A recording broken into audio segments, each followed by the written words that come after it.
என்னோட மகன் வீட்டுக்கு ஒரே பொண்ணு அப்படிங்கறதுனால அவ ரொம்பவே சோம்பேறியா இருந்தா. என்னோட மருமகனும் அவளோட இந்த வழக்கத்தினால ரொம்பவே சலிப்படைஞ்சு என்ன அங்க கூப்பிட்டாரு. ஒரு நாள் நைட்டு 11:30 மணிக்கு அவர் என்ன அவரோட ரூமுக்கு கூப்பிட்டு அப்ப சொன்னாரு, இன்னைக்கு உங்க பொண்ணு தூங்கிட்டா. ஆனா என்னால என்னோட ஆசையை கட்டுப்படுத்திக்கிட்டு சும்மா தூங்க முடியாதுன்னு சொன்னாரு. இப்படி சொல்லிட்டு மருமகன் என்னை அவரோட ரூமுக்கு கூப்பிட்டாரு. நான் என்னோட மகளுக்கு ஹர்கிஸ்வதரா வயசுலதான் கல்யாணம் பண்ணி வச்சேன். இவ்வளோ தாமதமான கல்யாணத்துக்கான காரணம் என்னோட மகள் வீட்டுக்கு ஒரே பிள்ளை அப்படிங்கறதுனால அவ ரொம்பவே செல்லமா வளர்க்கப்பட்டா. அவளுக்கு வீட்டு வேலை செய்ய கூட பழக்கமே இல்ல. அதனாலதான் என்னோட மகளுக்காக ஒரே மகன் மட்டும் இருக்கக்கூடிய மருமகனா நான் எதிர்பார்த்தேன். பல வருஷ தேடலுக்கு அப்புறமா நான் விரும்பின மாதிரியே ஒரு மருமகன் எனக்கு கிடைச்சாரு. என்னோட மருமகன் தான் தனிமையில இருந்தாரு. அவருக்கு பெற்றோர் இல்ல. அவர் ஒரு நல்ல வேலையிலயும் இருந்தாரு. கூடவே சொந்தமா வீடும் சில சொத்துக்களுமே இருந்துச்சு.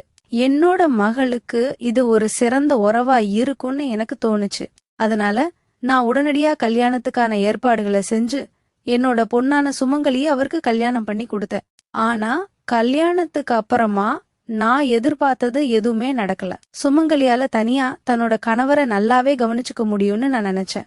கல்யாணத்துக்கு முன்னாடி என்னோட பொண்ணுக்கு கல்யாணத்துக்கு அப்புறமா எப்படி இருக்கணும், கணவரை படி பாத்துக்கணும்னு சொல்லி எல்லா விஷயத்தையுமே அவளுக்கு புரிய வச்சுட்டேன்னு நான் நினைச்சேன்.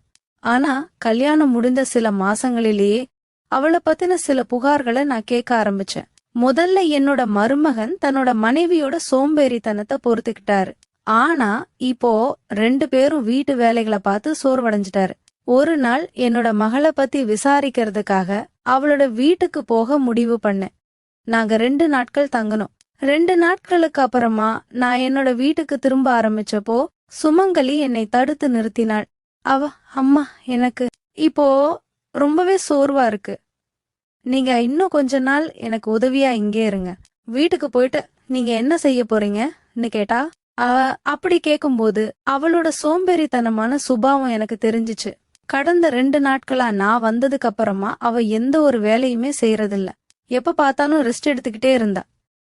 அவளோட இந்த சோம்பேறித்தனத்தை பார்த்து என்னோட மருமகன் அவகிட்ட இருந்த விலகி செல்ல முடிவெடுத்துருவாரோன்னு எனக்கு ஒரு பயம் ஏற்பட்டுச்சு. என்னோட மருமகன் அவளோட சோம்பேறித்தனத்தை மிக அமைதியா சகிச்சுக்கிட்டாரு.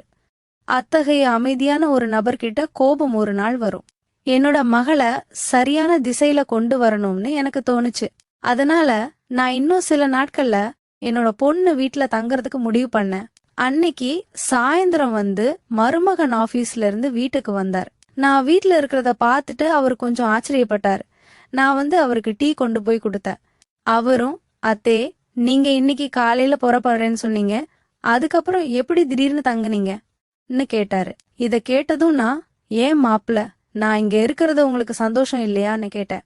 அதுக்கு அவர், அப்படி இல்ல அத்தே, நேத்து நைட்டு நீங்க வீட்டுக்கு போகணும்னு அவசரப்பட்டீங்க, இப்ப திடீர்னு தங்கி இருக்கீங்க, அதனாலதான் உங்ககிட்ட கேட்டேன்னு சொன்னாரு. அது மட்டும் இல்லாம நீங்க எங்க இருந்தாலும் எனக்கு லாபம்தான். ஏன்னா கடந்த 2 நாளா உங்களோட கையில ரொம்பவே சுவையான உணவை நான் சாப்பிட்டேன். கல்யாணம் ஆனதுல இருந்து இப்ப வரைக்கும் வயிறு நிறைய சாப்பிடுறதே இல்லன்னு சொன்னாரு. மருமகன் சொன்ன அந்த வார்த்தையை கேட்டதும் சுமங்கலி தன்னோட கணவரை எந்த அளவுக்கு நல்லா கவனிச்சுக்கிறாள்னு எனக்கு புரிஞ்சுது. நான் அவன் கிட்ட, நான் இன்னும் சில நாட்கள் தங்கி உங்களை கவனிச்சுக்கிறதோட சுமங்கலிக்கு சில வீட்டு வேலைகளையும் கத்து கொடுக்கறேன் சொன்னேன். அப்போ மருமகன், நீங்க எப்பயும் இங்கேயே தங்கினாலும் எனக்கு எந்த பிரச்சனையும் இல்ல, ஏன்னா நீங்க வீட்டுல இருந்தா சுமங்கலி உங்களை போல ஆயிடுவாள்னு சொன்னார். நான் இங்க தங்கறதுக்கு மருமகனுக்கு எந்த பிரச்சனையும் இல்ல அப்படிங்கறதுனால நான் அவரோட வீட்டுல தங்க ஆரம்பிச்சேன். என்னோட மகளோட கல்யாணத்துக்கு அப்புறமா நான் என்னோட வேலையை ராஜினாமா பண்ணிட்டேன். நான் இப்போ தனியா தான் இருக்கேன். எனக்கு அதிகமா பணம் தேவையில்லை. எனக்கு ஓய்வூதியம் கிடைச்சிட்டு இருக்கு. தங்கறதுக்கு என்னோட சொந்த வீடும் இருக்கு. அதனால நான் அதிக கஷ்டப்படாம ஓய்வெடுக்க முடிவு செஞ்சேன். இப்படியே சுமங்கலி கூட சில நாட்கள் ஆயிருச்சு. கடந்த 2 நாளா நான் மருமகனை நைட்ல ஹால்ல பாத்துட்டு இருக்கேன். மருமகனுக்கும் சுமங்கலிக்கும் இடையில ஏதோ நடக்குதுன்னு எனக்கு தோணுச்சு. கடைசியா என்னால பொறுத்துக்க முடியல. 3வது நாள் என்னோட மருமகன் ஹால்ல இருக்கிறத பாத்துட்டு நான் அவன்கிட்ட போயிட்டு அவர் ஹால்ல தூங்குறதுக்கான காரணத்தை கேட்டேன். அப்போ அவர் எதுவுமே பேசாம என்னோட கைய புடிச்சுக்கிட்டு தன்னோட ரூமுக்கு கூட்டிட்டு போனாரு. அங்க போயிட்டு, அத்தே, உங்க மகள் எவ்வளவு ஆழ்ந்த தூக்கத்துல இருக்கிறாள்னு பாருங்க. இப்ப எங்களுக்கு கல்யாணமாகி 4 மாசம் ஆகிருச்சு. சுமங்கலி இந்த 4 மாசத்திலேயே 4 வருஷம் மாதிரி ஆக்கிட்டா. கணவனுக்கு நேரம் கொடுக்கணும் அப்படிங்கறது அவளுக்கு தெரிஞ்சிருக்கணும். அவளுக்கு தூக்கம் எவ்வளவு பிடிச்சிருக்குங்கிறது எனக்கு புரியவே இல்ல. இது உண்மையிலேயே சுமங்கலி முதல் திருமணமா? ஏன்னா அவளுக்கு என்கிட்ட எந்த ஒரு ஆர்வமுமே இல்ல. இப்ப அவளுக்கு ஒரே விஷயத்த தினமும் புரிய வச்சு எனக்கு தலைவலியே வந்துருது. அதனாலதான் நான் ஹால்ல போயிட்டு தூங்குறேன்னு சொன்னார். மருமகனோட பேச்சு கேட்டு நான் ரொம்பவே அதிர்ச்சி ஆயிட்டேன். என்னோட மருமகன் என்னோட மகளால கொஞ்சம் கூட மகிழ்ச்சியா இல்ல. அப்போ நான் அவர்கிட்ட, நீங்க கவலைப்படாதீங்க, நான் சுமங்கலிக்கு புரிய வைக்கிறேன்னு சொன்னேன். மருமகனுக்கும் மகளுக்கும் இடையில் இருக்கக்கூடிய உறவை பத்தி எனக்கு தெரிஞ்சதுனால என்னோட கண்ணுல இருந்து தூக்கமே மறைஞ்சிருச்சு. எப்போ காலையில விடியும் நான் என்னோட மகளோட பேசுவேன்னு எனக்கு தோணுச்சு. காலையில ஆனதும் மருமகன் ஆபீஸுக்கு போயிட்டாரு. நான் சுமங்கலி கிட்ட பேச முடிவு செஞ்சேன். நான் அவகிட்ட போயிட்டு, சுமங்கலி இப்ப உனக்கு கல்யாணம் ஆயிடுச்சு, கணவரை எப்படி மகிழ்ச்சியா வச்சுக்கிறதுங்கிறத நான் உனக்கு கத்து கொடுக்கறேன், அத பார்த்து நீ கத்துக்கோ. உன்னோட தூக்கம் இவ்வளவு ஆழமாயிடுச்சு, உன்னோட கணவருக்கு உன் தூக்கத்தால சோர்வுதான் ஏற்படுதுன்னு சொன்னேன். இதுக்கு சுமங்கலி, அம்மா என்னோட தூக்கத்தை பத்தி பேசாதீங்க, நான் எவ்வளவு நேரம் தூங்குறேன்னு உங்களுக்கு தெரியுமான்னு சொன்னா. அந்த நேரத்துல அவளுக்கு தன்னோட தவறு புரியவே இல்ல. இருந்தாலும் நான் அவளுக்கு புரிய வைக்க முயற்சி செஞ்சேன். அன்னைக்கு நைட்டு நான் மருமகனை ஹால்ல பாக்கல. அவருக்கும் சுமங்கலிக்கும் இடையில எல்லா விஷயமும் சரியா இருக்கும்னு நினைச்சு போய் பாக்கலான்னு அவங்களோட ரூம் கிட்ட போயிட்டு வெளியிருந்து பார்த்தேன். அங்க அவங்க ரூமுக்கு எட்டி பார்த்தேன். உள்ள மருமகன் ஜன்னல்ல நிக்கிறதை பார்த்தேன். சுமங்கலி ஆழ்ந்த தூக்கத்தில் இருந்தா. என்னோட அறிவுரை அவளுக்கு எந்தவித பாதிப்பையுமே ஏற்படுத்தல. நான் அந்த இடத்துல இருந்து கிளம்பும் போது என்னோட சேலையோட முந்தானை கதவுல இருக்கக்கூடிய ஆணில மாட்டி சிக்கிக்கிச்சு. அது தெரியாம திரும்பினேனா அதிர்ச்சியில அப்படியே கீழே விழுந்துட்டேன். அந்த சத்தத்தை கேட்டதும் என்னோட மருமகன் ஓடி வந்து நான் கீழே இருக்கிறத பார்த்து என்னோட பக்கத்துல வந்தாரு. அவரு, அத்தே இந்த நேரத்துல எங்களோட ரூமுக்கு வெளியே என்ன செஞ்சிட்டு இருக்கீங்கன்னு கேட்டாரு. நான் காலையில சுமங்கலிக்கு எல்லா விஷயத்தையுமே சொன்னேன். அவ இன்னைக்கு தூங்குறாளான்னு பாக்கறதுக்காக வந்தேன்னு சொன்னேன். அப்போ அவரு, சுமங்கலிக்கு எவ்வளவு புரிய வச்சாலும் எந்த பயனுமே இல்ல, நான் இப்பவும் அவளை கைவிட்டுருவேன், நீங்க தேவையில்லாம அவளுக்கு மன அழுத்தத்தை கொடுக்காதீங்கன்னு சொன்னாரு. இதுக்கப்புறமா மருமகன் வந்து என்னை கைத்தாங்களா புடிச்சு தூக்குனார். ஒரு கைய அவரோட தோல்ல வச்சு மறு கைய என்னோட இடுப்புல வச்சு என்னோட ரூமுக்கு கூட்டிட்டு போன. என்னோட அறைக்கு வந்ததுக்கு அப்புறமா மருமகன் என்னோட கால்களை புடிச்சு விட ஆரம்பிச்சாரு. மருமகன் தொட்டதுமே எனக்கு ஒரு சிலிர்ப்பு ஏற்பட்டுச்சு. அந்த நேரத்துல எனக்கு வெக்கமாவும் இருந்துச்சு. அப்போ என்னோட மருமகன் வந்து, அத்தே நீங்க வெக்கப்பட தேவையில்ல, நீங்க ரொம்பவே சுதந்திரமா இருக்கக்கூடிய ஒரு சுபாவம் கொண்டவங்கன்னு சொன்னாரு. ஆனா எனக்கு இதெல்லாம் புதுசா இருந்துச்சு. நிலைமை எப்படி இருந்தாலும் எங்களுக்கு இடையில ஒரு மரியாதை நிறைஞ்ச உறவு இருந்துச்சு. அப்போ நான் மருமகன் கிட்ட வேண்டான்னு சொல்லவே இல்லை. ஆனா அவர் என்னோட முழங்கால் வரைக்கும் என்னோட கால்களை தடவ ஆரம்பிச்சார். அப்போ மருமகனோட கண்கள் இப்போ என் மீது ஒரு வித்தியாசமான முறையில சுழல ஆரம்பிச்சது. மெதுவா மருமகனோட கண்கள் என் மீது திரும்ப ஆரம்பிச்சது. அந்த நேரத்தில அத நான் உணரவே இல்ல. நான் இப்பவும் அழகா இருக்கேன். என்னோட உடல் இளமையில எப்படி இருந்தேனோ அதே மாதிரிதான் இருந்துச்சு. அப்போ என் கால்களை தொடும்போது மருமகன், அத்தே உங்க மகளை விட நீங்க சோர்வா தெரியல, நீங்க இப்பவும் அழகா இளமையா இருக்கீங்கன்னு சொன்னாரு. மருமகன் சொன்னதை கேட்டு நான் ரொம்பவே சிலிர்த்து போயிட்டேன். இதுக்கப்புறமா என்னோட மகளான சுமங்கலிக்கு எல்லா விஷயத்தையும் கத்து கொடுக்கணும்னு நான் முயற்சி செய்ய ஆரம்பிச்சேன். அவ மெதுவா என்கிட்ட இருந்து வீட்டு வேலைய கத்துக்க ஆரம்பிச்சா.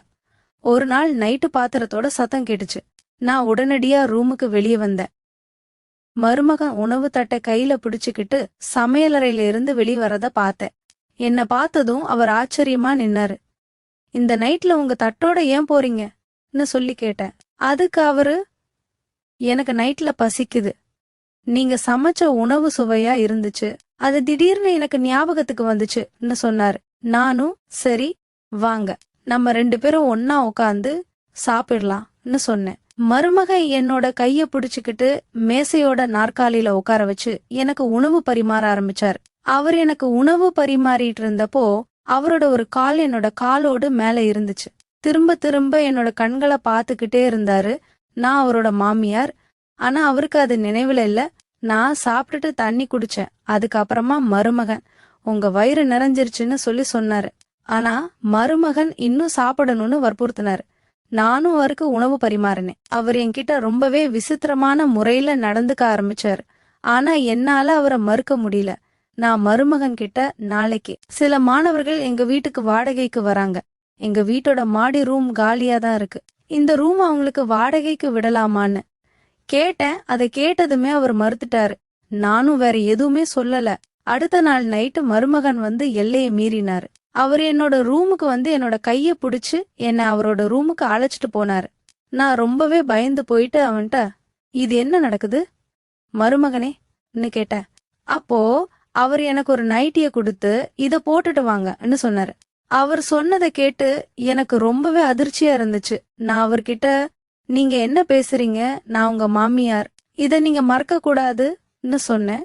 ஆனா அவரு, சுமங்கலி தூங்கிட்டா, என்னோட வீட்ல மத்த தேவைகளை உங்ககிட்ட தான் பூர்த்தி செய்யணும். இந்த நைட்டிய நான் சுமங்கலிக்காக வாங்கிட்டு வந்தேன். ஆனா அவ அத போடவே இல்ல. நீங்களே இந்த நைட்டிய போட்டுக்கிட்டு வாங்க, எனக்கு வந்து காட்டுங்கன்னு சொன்னார். மருமகன் சொன்னதை கேட்டு நான் ரொம்பவே வெட்கப்பட ஆரம்பிச்சேன். அவர்கிட்ட, நான் உங்க மாமியார், இத நீங்க மறக்க கூடாதுன்னு சொன்னேன். அத நான் சொன்னாலும் என்னால அவரோட விஷயத்த மறுக்க முடியல. அன்னைக்கு அங்கிருந்து போயிட்டேன். அடுத்த நாள் சுமங்கலி தூக்கத்திலிருந்து எழும்பி காலையில உணவு சாப்பிட்டுட்டு இருந்தா. அவ காலை உணவு சாப்பிடும்போது நான் அவகிட்ட அந்த நைட்டியே கொடுத்தேன். நான் இப்ப இங்கிருந்து கிளம்புறேன், ஏன்னா நீ திருந்துறதா எனக்கு தெரியல.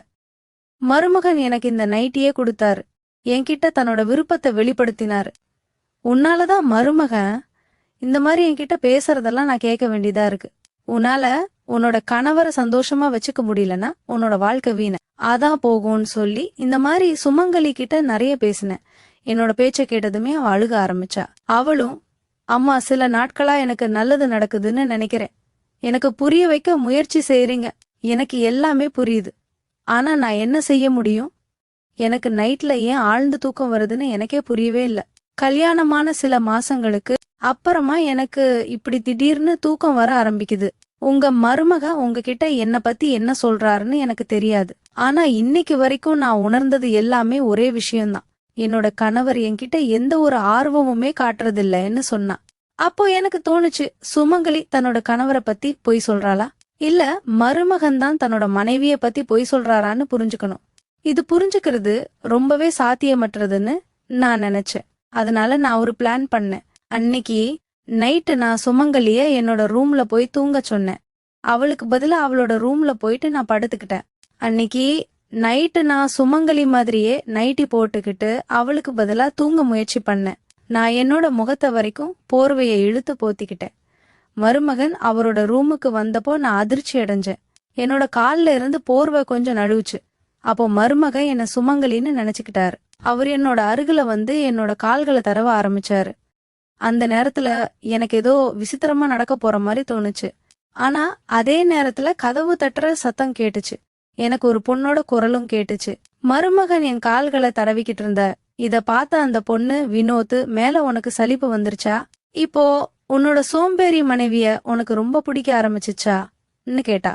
அந்த பொண்ணோட பேச்சை கேட்டதுக்கு அப்புறமா மருமகனோட கை என்னோட கால்ல இருந்து எடுக்கப்பட்டுச்சு. நான் போர்வையில ஒரு சின்ன ஓட்ட வழியா வெளியே என்ன நடக்குதுன்னு எல்லாத்தையுமே பாத்துக்கிட்டு இருந்தேன். ஒரு பொண்ணு மருமகனோட ரூமுக்கு வந்திருந்தா. அவளும் என்னோட மருமகனும் ரொம்பவே க்ளோஸா நின்னுட்டு இருந்தாங்க. கொஞ்ச நேரம் கழிச்சு 2 பேரும் படுக்கையில என்னோட பக்கத்துல படுக்கிறத கண்டேன். அந்த பொண்ணு மருமகன் கிட்ட, வினோத் கொஞ்சம் பொறுமையாயிரு, உன்னோட மனைவி எழுந்திருக்க மாட்டாளான்னு சொல்லி கேட்டாரு.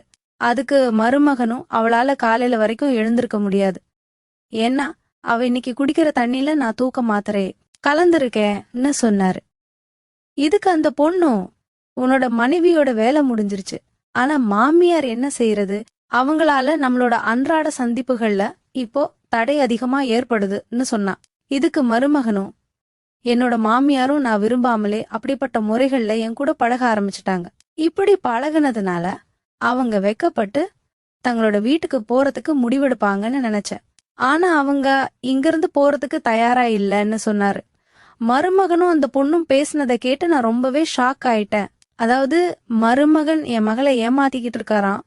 அப்போ நான் போர்வையிலிருந்து வெளியே வந்து அவங்க 2 பேரையும் பார்த்தேன். என்ன பார்த்ததுமே என்னோட மருமகன் ரொம்பவே அதிர்ச்சி ஆயிட்டாரு. நான் அவர்கிட்ட ஒண்ணுன்னு ஒரு நாள்ல இங்கே ஸ்கிரிப்ட் திடீரென முடிந்திருக்கு, மீதி பகுதி இல்ல. என்னோட மகன் வீட்டுக்கு ஒரே பொண்ணு அப்படிங்கறதுனால அவ ரொம்பவே சோம்பேறியா இருந்தா. என்னோட மருமகனும் அவளோட இந்த வழக்கத்தினால ரொம்பவே சலிப்படைஞ்சு என்ன அங்க கூப்பிட்டாரு. ஒரு நாள் நைட்டு 11:30 மணிக்கு அவர் என்ன அவரோட ரூமுக்கு கூப்பிட்டு அப்ப சொன்னாரு, இன்னைக்கு உங்க பொண்ணு தூங்கிட்டா, ஆனா என்னால என்னோட ஆசையை கட்டுப்படுத்திக்கிட்டு சும்மா தூங்க முடியாதுன்னு சொன்னாரு. இப்படி சொல்லிட்டு மருமகன் என்னை அவரோட ரூமுக்கு கூப்பிட்டாரு. நான் என்னோட மகளுக்கு ஹர்கிஸ்வதரா வயசுல தான் கல்யாணம் பண்ணி வச்சேன். இவ்வளோ தாமதமான கல்யாணத்துக்கான காரணம் என்னோட மகள் வீட்டுக்கு ஒரே பிள்ளை அப்படிங்கறதுனால அவ ரொம்பவே செல்லமா வளர்க்கப்பட்டா. அவளுக்கு வீட்டு வேலை செய்ய கூட பழக்கமே இல்ல.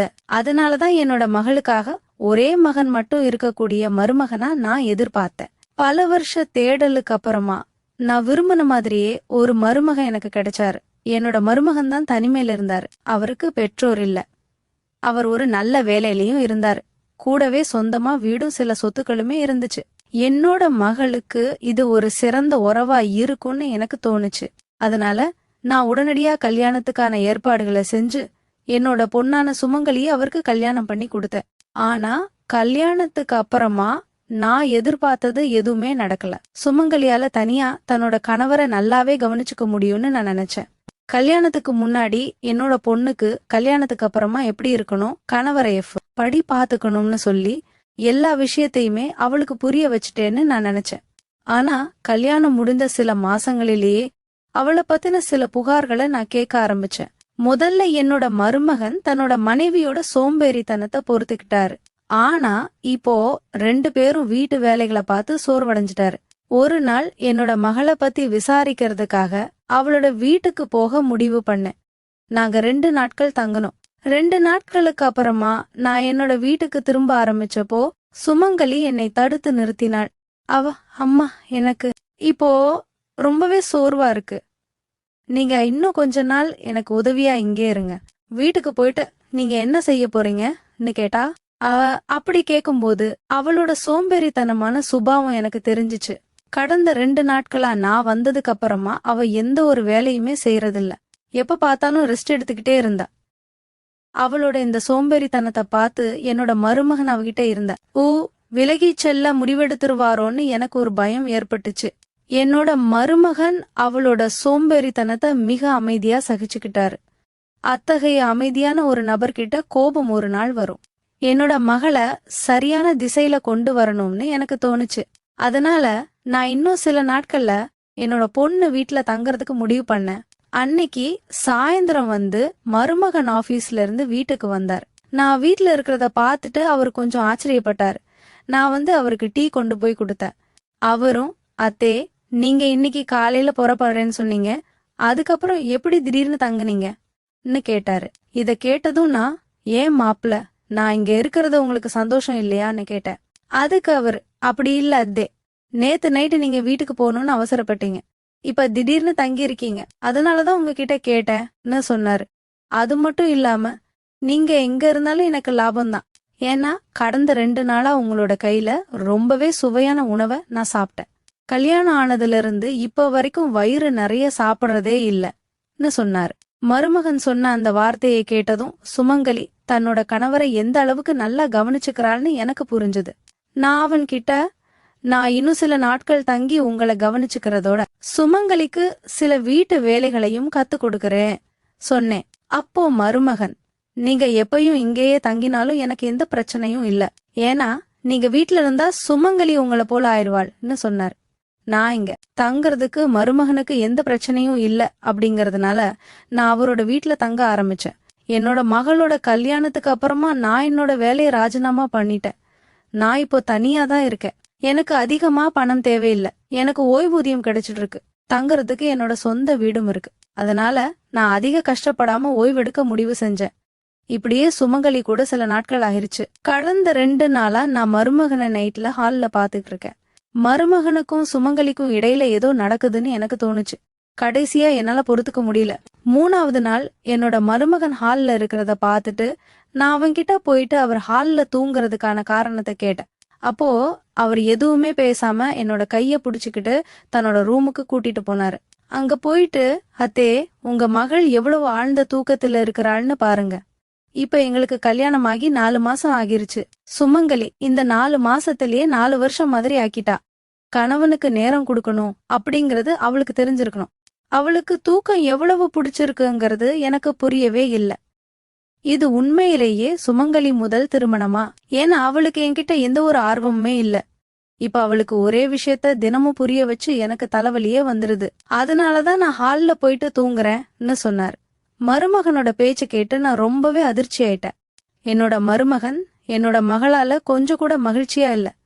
அப்போ நான் அவர்கிட்ட, நீங்க கவலைப்படாதீங்க, நான் சுமங்கலிக்கு புரிய வைக்கிறேன்னு சொன்னேன். மருமகனுக்கும் மகளுக்கும் இடையில் இருக்கக்கூடிய உறவை பத்தி எனக்கு தெரிஞ்சதுனால என்னோட கண்ணுல இருந்து தூக்கமே மறைஞ்சிருச்சு. எப்போ காலையில விடியும் நான் என்னோட மகளோட பேசுவேன்னு எனக்கு தோணுச்சு. காலையில ஆனதும் மருமகன் ஆபீஸுக்கு போயிட்டாரு. நான் சுமங்கலி கிட்ட பேச முடிவு செஞ்சேன். நான் அவகிட்ட போயிட்டு, சுமங்கலி, இப்ப உனக்கு கல்யாணம் ஆயிடுச்சு. கணவரை எப்படி மகிழ்ச்சியா வச்சுக்கிறதுங்கிறத நான் உனக்கு கத்து கொடுக்கறேன். அத பார்த்து நீ கத்துக்கோ. உன்னோட தூக்கம் இவ்வளவு ஆழமாயிடுச்சு. உன்னோட கணவருக்கு உன் தூக்கத்தால சோர்வுதான் ஏற்படுதுன்னு சொன்னேன். இதுக்கு சுமங்கலி, அம்மா, என்னோட தூக்கத்தை பத்தி பேசாதீங்க. நான் எவ்வளவு நேரம் தூங்குறேன்னு உங்களுக்கு தெரியுமான்னு சொன்னா. அந்த நேரத்துல அவளுக்கு தன்னோட தவறு புரியவே இல்ல. இருந்தாலும் நான் அவளுக்கு புரிய வைக்க முயற்சி செஞ்சேன். அன்னைக்கு நைட்டு நான் மருமகனை ஹால்ல பாக்கல. அவருக்கும் சுமங்கலிக்கும் இடையில எல்லா விஷயமும் சரியா இருக்கும்னு நினைச்சு போய் பாக்கலான்னு அவங்களோட ரூம் கிட்ட போயிட்டு வெளியிருந்து பார்த்தேன். அங்க அவங்க ரூமுக்கு எட்டி பார்த்தேன். உள்ள மருமகன் ஜன்னல்ல நிக்கிறதை பார்த்தேன். சுமங்கலி ஆழ்ந்த தூக்கத்தில் இருந்தா. என்னோட அறிவுரை அவளுக்கு எந்தவித பாதிப்பையுமே ஏற்படுத்தல. நான் அந்த இடத்துல இருந்து கிளம்பும் போது என்னோட சேலையோட முந்தானை கதவுல இருக்கக்கூடிய ஆணில மாட்டி சிக்கிக்கிச்சு. அது தெரியாம திரும்பினேனா அதிர்ச்சியில அப்படியே கீழே விழுந்துட்டேன். அந்த சத்தத்தை கேட்டதும் என்னோட மருமகன் ஓடி வந்து நான் கீழே இருக்கிறத பார்த்து என்னோட பக்கத்துல வந்தாரு. அவரு, அத்தே, இந்த நேரத்துல எங்களோட ரூமுக்கு வெளியே என்ன செஞ்சிட்டு இருக்கீங்கன்னு கேட்டாரு. நான் காலையில சுமங்கலிக்கு எல்லா விஷயத்தையுமே சொன்னேன். அவ இன்னைக்கு தூங்குறாளான்னு பாக்கறதுக்காக வந்தேன்னு சொன்னேன். அப்போ அவரு, சுமங்கலிக்கு எவ்வளவு புரிய வச்சாலும் எந்த